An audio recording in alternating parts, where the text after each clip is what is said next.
HBR के case में होता है, एचबीआर जब हम ऐड करते हैं, तो एंटी मार्कोनिक रूल के अकॉर्डिंग रिएक्शन होती है सर। एचबीआर के केस में, अगर मैं एचसीएल के केस में करना चाहूँ तो? सर एचसीएल के केस में क्या होता है, उसको जो बॉन्ड को तोड़ने के लिए होता है ना सर, एनर्जी की ज़्यादा रिक्वायरमेंट होती है, वो बॉन्ड है ना सर इज़िली ब्रेक नहीं हो पाता। मतलब एचबीआर, ये सिर्फ एचबीआर के केस में होगा, एचसीएल एचबी एचएल के केस में नहीं होगा? No sir. रीजन इसका ये, इसकी रीजन क्या है इसका? H sir I H H F H, हाँ, एचसीएल किसी में नहीं हो पाता ये, हाँ सिर्फ जी सर। एचबीआर में। हाँ जी। क्या रीजन क्योंकि है? सर एचसीएल में क्या होता है कि जो एच और सीएल के बीच में जो बॉन्ड होता है ना, उसको तोड़ने के लिए ज़्यादा एनर्जी की रिक्वायरमेंट होती है। और सर एचआई के केस में क्या होता है, बॉन्ड तो वीक होता है, लेकिन टूटने के बाद क्या होता है, वो रिवर्सिबल हो जाता है, तो हमें ऑक्सीडाइजिंग एजेंट्स की रिक्वायरमेंट होती है उसको रिएक्शन को करने के लिए सर। नहीं, ये नहीं है मैकेनिज्म, देखा इसका रिएक्शन का? हाँ जी सर। क्या है?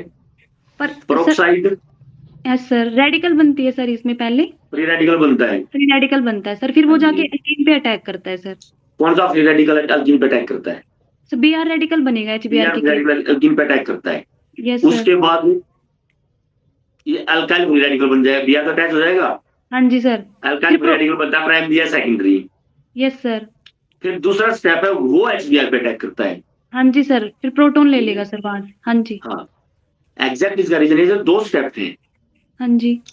एचबीआर केस में दोनों स्टेप एक्सोथर्मिक होते हैं। अब दोनों स्टेप एक्सोथर्मिक, एनर्जी रिलीज, तो स्पॉन्टेनिटी की तो कंडीशन यही होती है, एनर्जी शुड बी रिलीज, हाँ जी सर। है ना? एच एफ या एच सी एल हो, तो जो सेकंड स्टेप है वो एंडोथर्मिक हो जाता है। जो ओके आप सर। वाली बात है ना, एनर्जी ज्यादा चाहिए, वो यहाँ से नहीं है। और में एनर्जी चाहिए नहीं, वहां तो एनर्जी रिलीज हो रही है औरों में तो। और एच आई की जो बात आ गई, आप कह रहे हैं कि वहां पर एनर्जी, तो जो बहुत जल्दी भी टू डिसोसिएट हो जाएगा, तो उसके साथ हो जानी चाहिए थी। एच आई के केस में दोनों स्टेप एंडोथर्मिक है। Okay sir. पी आर का अटैच, आई आई फ्री रेडिकल का अटैच भी, और उसके बाद अल्काइल जो फ्री रेडिकल बनेगा उसका एच आई पर अटैक भी, दोनों एंडोथर्मिक है, कोई सा स्टेप नहीं हो पाता। एक दो मैं कर लूं सर अब इनसे? ओके हाँ जी सर। सर, ठीक है मैम। ठीक है। Okay sir. आप हाँ ठीक, आप आपका 10 मिनट आंसर के सही बाद है, जुड़ लेकिन जाना उसका सर। बेसिक रीजन आपको थोड़ा सा जाएगा, उसको समझो, उसको बेसिक रीजन क्या है। दस ओके दस सर। मिनट के ठीक बाद है, जुड़ जाना सर आप। हाँ जी सर, ओके। कितनी देर में आऊँ? 10 मिनट में। ठीक है सर, ओके। ठीक।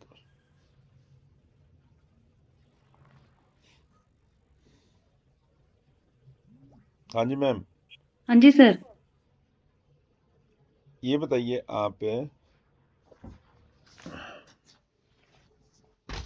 नॉन फॉर्मल एजुकेशन क्या होती है? सर नॉन फॉर्मल एजुकेशन वो होती है सर, जैसे जो हमें अपनी एजुकेशन मतलब अपनी सोसाइटी से, अपने मतलब माहौल से, अपने एनवायरनमेंट से जो हमें सीखने को मिलती है सर। नहीं जी, नॉन फॉर्मल ये नहीं होती, वो तो इनफॉर्मल होती है। इनफॉर्मल होती है सर, जैसे वो होती है ना, जैसे हम क्रॉसपोंडेंस एजुकेशन होती है सर, जो डिस्टेंस एजुकेशन होती है, जो वहां से जो डिस्टेंस हमें लर्निंग, हाँ ठीक है। वहां से जो ठीक है। एजुकेशन प्राप्त करते हैं सर, उसको हम इनफॉर्मल। ठीक है, पंचकुला के बारे में बताइए मेरे को थोड़ा बहुत। सर सर पंचकुला 5 नदियों के संगम से बना है सर पंचकुला। हम्म। पंचकुला में एचपीएससी जो हमारा ऑफिस है सर, वो भी पंचकुला में है। क्या और फुल फॉर्म है एचपीएससी की? HPS Haryana public service commission. HPSC में कितने मेंबर हैं? सर 5 मेंबर हैं और एक चेयरमैन है सर। कौन अपॉइंट करता है चेयरमैन को? सर राज्यपाल करता है सर। अभी कौन है हमारे चेयरमैन एचपीएससी के? Sir Shri Bandaru Dutt chairman. Chairman है सर डॉक्टर आलोक वर्मा। ठीक है। हाँ जी। एचपीएससी का गठन कब किया गया था? इन सर जब हमारा हरियाणा अलग हुआ था सर, तभी इसका गठन हो गया था, 1 नवंबर 1966 को। ठीक है। हरियाणा में जो गवर्नमेंट है, इसमें किन्हीं भी दो तीन मिनिस्टर्स के नाम बता दीजिए। सर एक तो हमारे माननीय श्री नायब सिंह सैनी जी हैं, उनके पास गृह मंत्रालय और वित्त मंत्रालय है सर। सर एक श्रीमती आरती राव है, उनके पास हेल्थ डिपार्टमेंट है। सर एक श्रुति चौधरी जी हैं, उनके पास महिला बाल विकास आयोग है सर। ठीक है, चलो लास्ट क्वेश्चन बताइए मैडम आप। हाँ जी सर। अपनी क्वालिटीज बता दीजिए एज ए टीचर। सर मेरे अंदर क्वालिटीज मींस, एक तो सर जो प्रॉब्लम सॉल्विंग अप्रोच होती है सर, जो कोई भी प्रॉब्लम हो सर, मैं उसका सॉल्यूशन निकालने की ट्राई करती हूँ सर, ऐसे ठीक है। मतलब पीछे नहीं हटती। एक सर मतलब बच्चों से मतलब जुड़ाव रहता है सर मेरा, कि बच्चों की फीलिंग्स को, बच्चों की क्या रिक्वायरमेंट है, तो सर उनको समझ के उनके अकॉर्डिंग कार्य करती हूँ सर। ठीक है। अपनी क्लास मैनेजमेंट स्किल बताइए।